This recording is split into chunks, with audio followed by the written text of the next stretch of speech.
करके इन विभिन्न प्रकार के दोषों से अपने आप को मुक्त कर सकते हैं। जो जैसे आपने देखा होगा अभी डेंगू का समय चल रहा है, इस समय चारों तरफ जो है डेंगू फैला हुआ है। तो डेंगू में क्या होता है कि प्लेटलेट्स जो है अक्सर डाउन हो जाती है। डेंगू क्या, मैं तो ये कहूंगा कि अक्सर जब भी किसी को कोई फीवर वगैरह किसी प्रकार का वायरल आता है तो व्यक्ति के शरीर में जो है प्लेटलेट्स डाउन होना प्रारंभ हो जाती है। किसी में थोड़ी कम घटती, किसी में ज्यादा घटती है इन्फेक्शन के लेवल के आधार पर।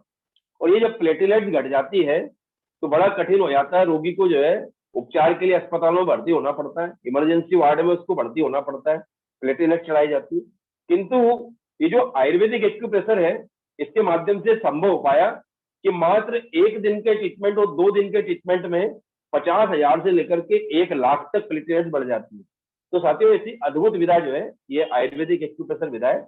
आइए इसके जो विभिन्न प्रकार के जो सूत्र हैं, इन सूत्रों से किस प्रकार से हम अपने जीवन से जुड़ सके, किस प्रकार इन सूत्रों को अपना करके हम भी जो है आयुर्वेद के द्वारा अन्य लोगों का इलाज कर सके। ये जो आज हमारी अवेयरनेस क्लास है इसका यही लक्ष्य है। साथियों हमारी अवेयरनेस क्लास के साथ साथ दूसरी क्लासेस भी चलती है निरंतर। वो पेड क्लासेस होती है, उसमें कुछ पैसा आपको जमा करना पड़ता है। और जैसे हमारी एक 3 माह की क्लास होती है उसमें लगभग हम 10 क्लासेज आपको पूरे 3 महीने में देते हैं। उसकी फीस मात्र 7,000 रुपये, जिसमें विभिन्न स्तर की जो है आपको नॉलेज एक्यूप्रेशर से रिलेटेड देते हैं। वो सूत्र हम आपको बताते हैं कि किस प्रकार से रोगी का निदान करके आप लोगों का उपचार कर सकते हैं। तो आइए साथियों आज की इस क्लास को प्रारंभ करने के लिए, उन्हें जारी रखने के लिए मैं आमंत्रित करूंगा हमारे बीच doctor Sanjay Singh sir, doctor Ramnarayan sir. Sir आपका बहुत बहुत स्वागत, वंदन और अभिनंदन है।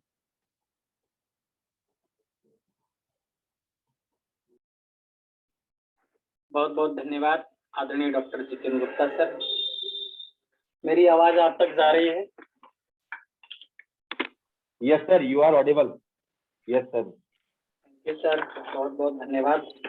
और हम नमन करते हैं आपको और आपके अद्भुत ज्ञान को। हम नमन करते हैं अपने परम गुरु श्री जेपी अग्रवाल सर, जिनकी अद्भुत ऊर्जा हम सबके लिए एक मार्गदर्शक का कार्य करती है। सर आवाज प्रॉपर रूप से मिल रही है? दीपेंद्र सर आवाज? Yes sir, yes sir, you are audible and visible, दोनों है सर। यस, बिल्कुल क्लियर आवाज है आपकी। बहुत धन्यवाद। तो मित्रों हम अपनी कार्यशाला को आगे बढ़ाते हैं और हमारे परम श्रद्धेय गुरु जेपी अग्रवाल सर, जिन्होंने अद्भुत ऊर्जा का सिद्धांत हमें दिया, हम उनके इस विधा को जो उन्होंने जन जन तक आयुर्वेदिक एक्यूप्रेशर, मित्रों ये आयुर्वेदिक एक्यूप्रेशर अपनी चिकित्सा विधा है, भारतीय चिकित्सा विधा है। और इस भारतीय चिकित्सा विधा को हम जन जन तक पहुंचाने के लिए आप सबके साथ दृढ़ प्रतिज्ञ हैं।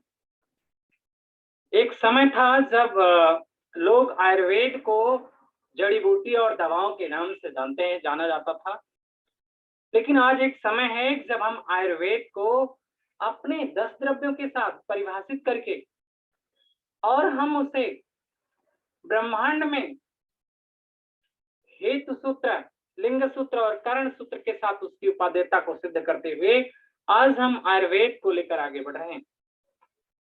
मित्रों मैं धन्यवाद दूंगा अपने परम श्रद्धेय गुरु श्री जेपी अग्रवाल सर को, जिन्होंने देखिए कोरिया प्रोफेसर पार्क सेबू ने भारत में टीसीएम चाइनीज एक्यूप्रेशर का विस्तार किया।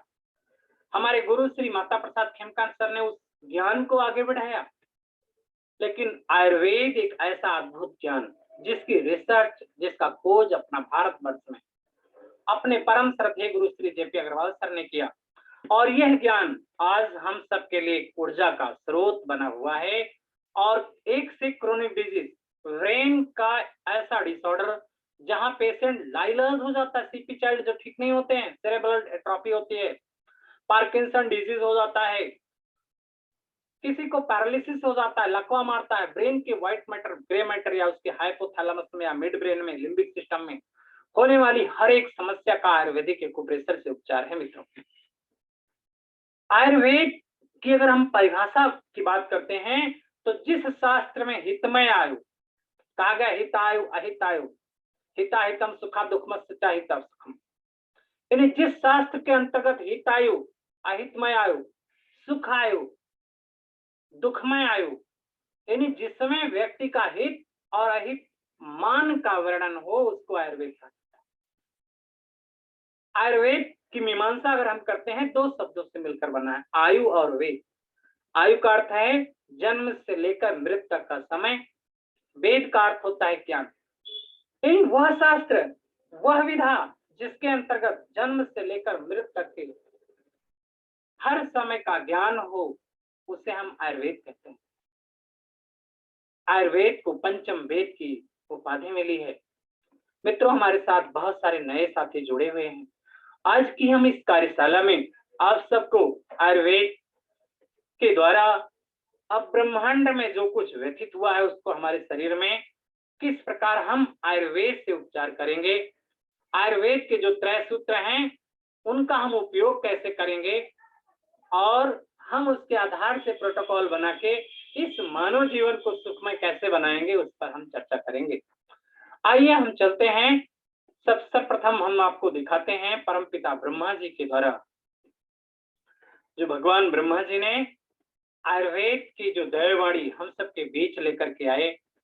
ब्रह्मा जी का ये दैववाणी, ब्रह्मा जी ने ये आयुर्वेद जो शब्द था वो स्वयं ब्रह्मा जी के श्री मुख से निकला हुआ, ये आयुर्वेद ब्रह्मा जी के द्वारा निकला हुआ एक दैववाणी थी, जिसको स्वयं ब्रह्मा जी ने अपने श्री मुख से हम सबको बताया। जब इस सृष्टि पर कहा गया है, सृष्टि में ब्रह्मांड और पिंड दो उपाधि थे। एक हम ब्रह्मांड की ऊपर चर्चा करते हैं, तो सृष्टि की अगर हम उपासना करते हैं तो ब्रह्मा जी ब्रह्मांड के जो रचनाकार थे। अगर हम सृष्टि की बात करते हैं तो ब्रह्मांड में अगर सृष्टि की रचना कर देखा जाता है तो इसमें हम आपको बता सकते हैं कि प्रकृति में ब्रह्मांड और पिंड यानी मानव जो है सृष्टि का एक अंश है, और इसमें सृष्टि में जो है एक समानता उसके साथ स्वाभाविक रूप से, सृष्टि के साथ एक मानव की समानता स्वाभाविक रूप से वर्णित की गई है। मित्रों, कहा गया यावंते ही लोके मूर्तिवंतो भाव विशेषा, कि जैसा ब्रह्मांड में है वैसा ही आपके शरीर में। परमपिता ब्रह्मा जी ने वही आयुर्वेद के ज्ञान को जब सर्वप्रथम अपने पुत्र अश्विनी कुमार दक्ष प्रजापति को दिया, फिर अश्विनी कुमार दक्ष प्रजापति जी से यह ज्ञान ब्रह्मा जी और सृष्टि के कल्याण के लिए ज्ञान ब्रह्मा जी से भरद्वाज ऋषि लेकर के हम सबके बीच आते हैं। तो भरद्वाज ऋषि के द्वारा आया हुआ यह ज्ञान त्रयात्मक था। कल भी मैंने इस पर चर्चा की थी, त्रय सूत्रात्मक था। देखिए, अगर हम बात करते हैं ब्रह्मांड में तो अब तक कुल 108 मूल तत्व हैं, इनकी खोज हुई है। अगर सृष्टि में हम बात करते हैं तो प्रकृति में क्या है, अगर हम एटम जानते हैं, परमाणु क्या है, सृष्टि का सबसे छोटा सा छोटा कण, और उस परमाणु को भी पहले विभाज्य है, इलेक्ट्रॉन प्रोटॉन और न्यूट्रॉन से बना हुआ, वो भी त्रयात्मक है, परमाणु भी इलेक्ट्रॉन प्रोटॉन और न्यूट्रॉन है। ऐसे ही ब्रह्मा जी ने जो आयुर्वेद का सूत्र हम सबके लिए बना के दिया वो भी त्रयात्मक था, त्रय सूत्रात्मक था, शरीर सत्य और आत्मा। देवराज इंद्र ने जो महर्षि भरद्वाज को जो ज्ञान दिया था, उन्होंने आयुर्वेद का ज्ञान, जो आयुर्वेद का ज्ञान हेतु सूत्र, लिंग सूत्र और औषधि सूत्र, यानी इनको त्रिसूत्रों में युक्त करके दिया। मित्रों, आप में से किसी का माइक ऑन है? ये त्रिसूत्र का जो ज्ञान हम सबके बीच परमपिता ब्रह्मा जी के द्वारा आया, हम उस ज्ञान को आगे बढ़ाया गया। वो ज्ञान जिसमें हेतु सूत्र, लिंग सूत्र और औषधि सूत्र समाहित था। तो हेतु सूत्र में आपका काल, असाध इंद्रियादि संयोग और कर्म। काल का प्रभाव जीवन में बहुत बड़ा होता है। अगर हम आपसे बात करते हैं, कौन नहीं जानता काल को? काल का परिणाम भी आपको मालूम है कि जन्म, मृत्यु, बचपन, बुढ़ापा सब काल का परिणाम है। काल को नियंता यानी शरीर का नियंता कहा जाता है, इसे प्रभावित करता था। हम बचपन में एक छोटा सा बच्चा होता है, समय के साथ वो बढ़ता जाता है और एक बार बुढ़ापा आता है। यानी हम चाइल्डहुड, एडल्टहुड, ओल्ड एज, तो दिन और रात काल से ही तो जीवन में घटने वाली घटना काल का स्वरूप होती है। अगर दिन होता है तो रात होगी, रात है तो दिन होगा, गर्मी है तो ठंडी आएगी, बरसात है, हेमंत है, सारी ऋतुएं हैं, सब ये काल के कारण ही है। काल हमारे शरीर के लिए बीमारी का एक कारण होता है। कुछ बीमारियां ऐसी होती हैं जो ऋतुओं के आधार से आती है। ठंडी में अलग बीमारी होगी, गर्मी में अलग होती है, बरसात में अलग होती है। तो हमें काल का ट्रीटमेंट अगर करना है तो आयुर्वेद में, और हमारे परम श्रद्धेय गुरु जी ने कहा कि काल को भी आप अपने हाथों में ट्रीटमेंट काल का भी कर सकते हैं। उन्होंने काल के लिए आपके 10 ओरिजिन प्रिंसिपल 10 उत्पत्ति सिद्धांत रखा। कहा ब्रह्मांड में जो तत्व हैं 5 भौतिक और 5 पराभौतिक तत्व हैं। जो हमारे भौतिक द्रव्य हैं आकाश, वायु, अग्नि, जल और पृथ्वी, 5 भौतिक द्रव्य हैं जिसको हम कह सकते हैं आकाश नंबर 1 है, वायु 2 है, अग्नि 3 है, जल 4 है और पृथ्वी 5। पराभौतिक में भी आपके काल, दिशा, मन और आत्मा, यानी काल को पराभौतिक द्रव्य माना गया है। अगर हम काल की मीमांसा करते हैं, काल हमारे लिए, जीवन के लिए काल कहा गया है, काल सबको प्रभावित करता है। सृष्टि में शरीर का सृजन करना, शरीर का विकास करना और शरीर का धारण करने में काल ही सहायक होता है। आज समय ही है, आप हमारे साथ मिलकर के पढ़ रहे हो। टाइम को हम ये कह सकते हैं कि हर उत्पत्ति में एक समय का बड़ा प्रभाव होता है। पंडित जी लोग समय देखते हैं, उसके आधार से विचार करते हैं और हमको ट्रीटमेंट बताते हैं। तो रोगी की दशा के लिए कितना जिम्मेदार और कितना सहायक है यह काल, सामने हम इस पे चर्चा करेंगे। काल के बाद दिशा, मन, आत्मा और तम, अंधकार, तो इनको हम काल के साथ परिभाषित करते हैं।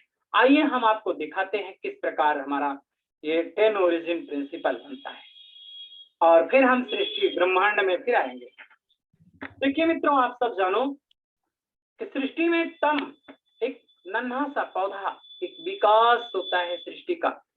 एक छोटा सा बीज अंकुरित करके ब्रह्मांड में ऊपर आता है। एक अंकुरण होता है, सृष्टि का एक विकास होता है, कपोल निकलता है।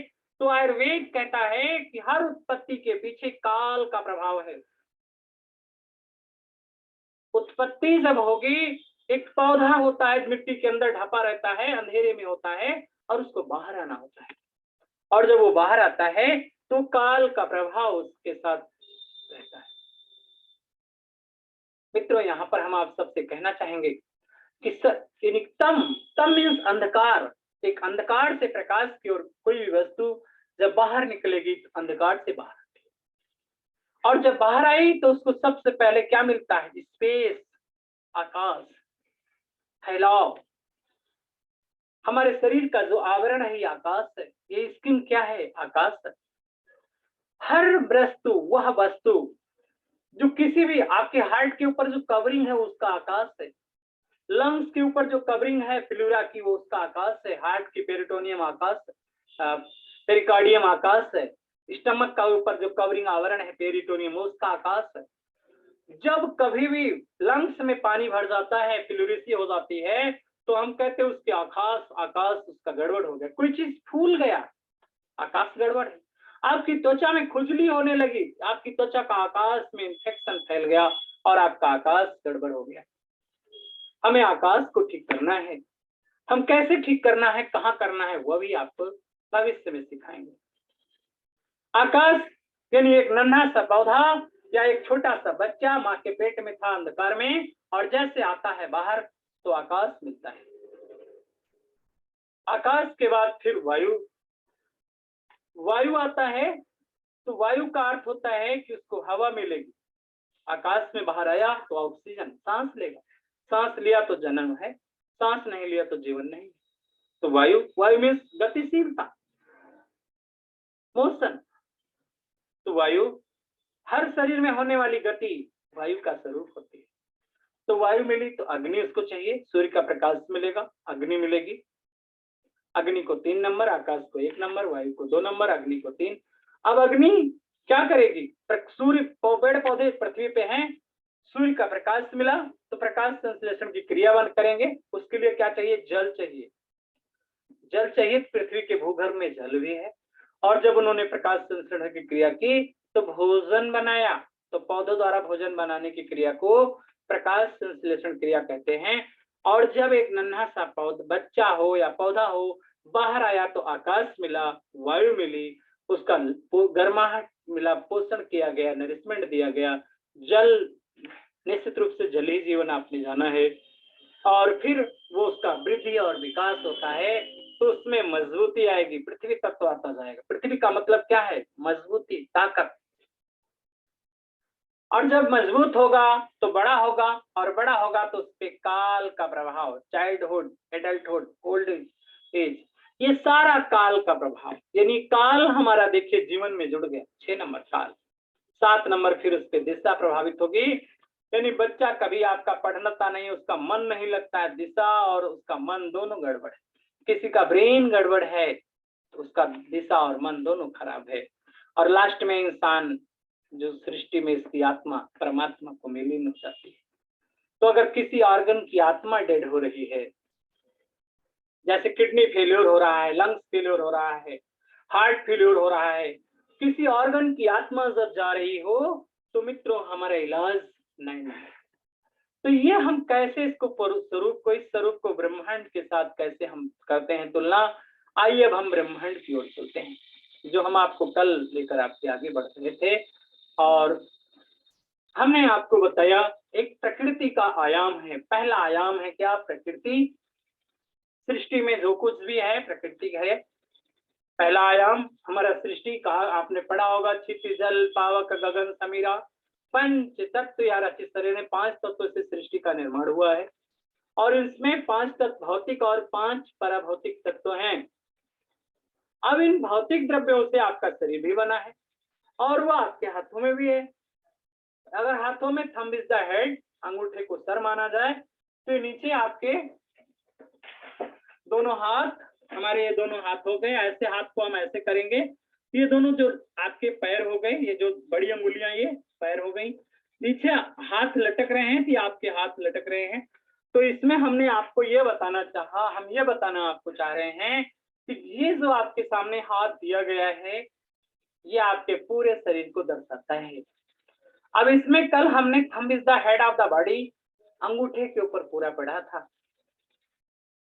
आज हम पढ़ेंगे जो हमारा धड़ का रीजन है, धड़ के रीजन को बारे में आज हम जानेंगे। तो इसमें मित्रों आइए हम देखते हैं हमारे हाथों में, अपने अपने हाथों में देखिए हमारा शरीर 2 भागों में बटा है। अगर हम आपसे बात करते हैं आपके शरीर के बारे में, यहाँ से आप ध्यान से देखोगे अपने शरीर को, ये डायफ्राम लाइन, डायफ्राम है, यहाँ से हमारा ये डायफ्राम है जिसमें लंग्स और हार्ट 2 ऑर्गन है। लंग्स और हार्ट हमारे डायफ्राम में 2 ऑर्गन। हम अपने हाथों में भी एक लाइन बना ले, चाहे लेफ्ट या राइट, जहां से उठा हुआ भाग आता है ये, इसको हम डायफ्राम लाइन बोलेंगे। अब ये क्या है? ये उठा भाग क्या हो गया? डायफ्राम हो गया हमारा। ये हमारा डायफ्राम हो गया मित्रों। अब डायफ्राम के बाद उठे हुए हमारे दोनों लंग्स हैं। इधर हमारे क्या है? ये लंग्स, लंग्स, और इसके बीच में हमारा हार्ट। तो हम सबसे पहले लंग्स के बारे में थोड़ी सी चर्चा करेंगे। लंग्स क्या है और इसका हम किस प्रकार उपयोग करते हैं, हमारे लिए किस प्रकार ये उपयोगी है। क्योंकि lungs is the cleaning station of blood, lungs blood को क्लीन करता है। और उसके बीच में जो आपका हार्ट दिख रहा है, heart is the pumping station of blood, heart blood को पंप करने का काम करता है। तो सबसे पहले हम लंग्स की चर्चा करेंगे, लंग्स और लार्ज इंटेस्टाइन, फिर हार्ट, स्मॉल इंटेस्टाइन पे जाएंगे। तो देखिए मित्रों हमारा ये शरीर है। आपके शरीर में कितने लंग्स होते हैं? 2 होते हैं, लेफ्ट एंड राइट। हमारा ये रिब केज होता है, छाती की पसलियां हैं इसके बीच में, पीछे से मेरुदंड है, आगे से रिब केज होता है, उसके बीच में ये लंग्स होता है। आप इसको हम कह सकते हैं चेस्ट कैविटी, कैविटी डायफ्राम से ऊपर चेस्ट कैविटी में लंग्स होते हैं। और लंग्स की बात करते हैं तो हमारा लेफ्ट एंड राइट 2 लंग्स होते हैं। लेफ्ट लंग्स में आपका जो राइट लंग्स है उसमें आपका एक लोब है, और लेफ्ट लंग्स में आपके 2 लोब होते हैं। इसके ऊपर जो झिल्ली होती है उसको पेरिकार्डियम बोला जाता है। अब लंग्स का मेन कार्य क्या है कि lungs is the cleaning station of blood, यानी ब्लड को ये क्या करते हैं, क्लीन करते हैं। यानी हमारे फेफड़े में जो अशुद्ध रक्त आया वहां पे ऑक्सीजन होती है, पल्मोनरी आर्टरीज के द्वारा शुद्ध होगा, वो ऑक्सीजन उस पर कैरी करेगी और उसको फिर से वो हार्ट में भेज देता है। लंग्स का सिर्फ यही काम है कि हम ब्रीथिंग करते हैं, सांस लेते हैं, तो वहां पे ऑक्सीजन हमारे लंग्स के जो छोटी छोटी एल्वोलाई होती हैं वहां पे जाके भरी होती है, और जब ब्लड आया एल्वोलाई में जो ऑक्सीजन का विनिमय होता है, ऑक्सीजन जो है ब्लड में हीमोग्लोबिन होता है और हीमोग्लोबिन से क्रिया करके ऑक्सी हीमोग्लोबिन बना लेता है और उसके ऊपर वो कैरी कर लेता है। अब यहाँ से मित्रों देखिए, ध्यान से समझिए कि लंग्स अगर अपना काम सही से नहीं कर पा रहे हैं, ऑक्सीजन लेना और कार्बन डाइऑक्साइड, यानी जो इनहेल एक्सहेल का काम होता है लंग्स के जरिए होता है, यानी कार्बन डाइऑक्साइड बाहर आती है और ऑक्सीजन ये भर देते हैं और फिर वो ऑक्सीजनेटेड ब्लड आपके होल बॉडी में चला जा रहा है। अगर लंग्स आपका वीक है, आप ब्रीथिंग क्रिया नहीं कर पा रहे, तो श्वास का रोग पहला होगा। एक्सटर्नल विंड कोल्ड का अटैक हो या विंड हीट का अटैक होगा, आपको जकड़न हो जाएगी, पिलुरिसी हो जाएगी, निमोनिया हो जाएगा, दमा हो सकता है। लंग्स हमारे शरीर से जो आपका फ्लूइड की होता है यूनिफॉर्मली होल बॉडी में भेजने का काम करते हैं। अगर ये सारे शरीर में नहीं पहुंच पाया तो क्या होगा, ऑक्सीजनेटेड ब्लड जहां नहीं पहुंचेगा वहां खुजलाहट भी होगी, दर्द भी होगा, त्वचा पे रैशेस भी बन सकते हैं, दाने भी आ सकते हैं, जलन खुजली हो सकता है, चर्म रोग भी हो सकता है, नोजल ड्रॉप हो सकता है, नाक से संबंधित समस्या हो सकती है, नोजल पॉलिप्स हो सकते हैं, स्वर यंत्र के रोग होंगे, एलर्जी हो सकती है, खांसी आ सकती है और फिर ब्रोंकाइटिस हो जाएगी, प्लूरिसी हो सकती है, ट्यूबरकुलर हो सकता है, लंग्स एब्सेस हो सकता है। तो there are so many disease related to lungs. Lungs से संबंधित कई सारी बीमारियां आपके पास हैं। अब हमारा लंग्स का अगर इलाज करना है तो मित्रों आप सब देख सकते हो, हमारा ये हाथ है, आपके हाथों में 2 लंग्स होते हैं, लेफ्ट एंड राइट, सामने फिगर में बना हुआ है, आप अपने हाथों में भी इसको बना सकते हो। ये देखें, हमने आपका दोनों लंग्स यहाँ पे बना दिया है। ये हमारा लेफ्ट और राइट लंग्स दिख रहे हैं, इन पे हम थोड़ा सा प्रेशर दें, खांसी आ रही है तो भी आराम मिल जाएगा। आयुर्वेद में जैसे का सिद्धांत लागू है मित्रों, सुजोग अलग है, सुजोग में केवल एक तरफ होता है, आयुर्वेद में आपके लंग्स दोनों तरफ, ये जो उठे हुए भाग हैं ये दोनों हमारे लंग्स को दर्शाएंगे। अब इसमें देख सकते हैं ये आपके हाथों में ये डायफ्राम लाइन है, यहाँ से हम इसमें भी दिखा दें, ये हमारी डायफ्राम लाइन है और इसके ऊपर ये आपके लंग्स हैं, लेफ्ट एंड राइट लंग्स। अब लंग्स, यहाँ पे अगर लंग्स से संबंधित कोई समस्या है तो आप यहाँ पे प्रेशर दे सकते हो, आप बीज लगा सकते हो, आप यहाँ पे दबाव दे सकते हो, यहाँ आप कलर लगा करके लंग्स को ठीक कर सकते हो। ये है, दोनों हाथों में किया जा सकता है, इसको बोलेंगे हम करिस्पॉन्डेंस, यानी आपका सादृश्यता सिद्धांत के आधार से लंग्स का इलाज। और अगर यही हमें, अगर इसी को हम जो है करिस्पॉन्डेंस पे ना करके आपके हाथों में, ये देखिए हाथों में भी बना हुआ है, इसमें भी ये हमारा हाथ है और इसमें ये दोनों लंग्स यहाँ पर दिखाए गए हैं। अगर इसी को आप हाथों में ना करके इसमें करना चाहते हो आपका जॉइंट्स पे, तो लंग्स को कौन से जॉइंट पे दिखाया गया है, मैं आपको ऑर्गन एंड जॉइंट्स दिखाते हैं। ये है हमारा आकाश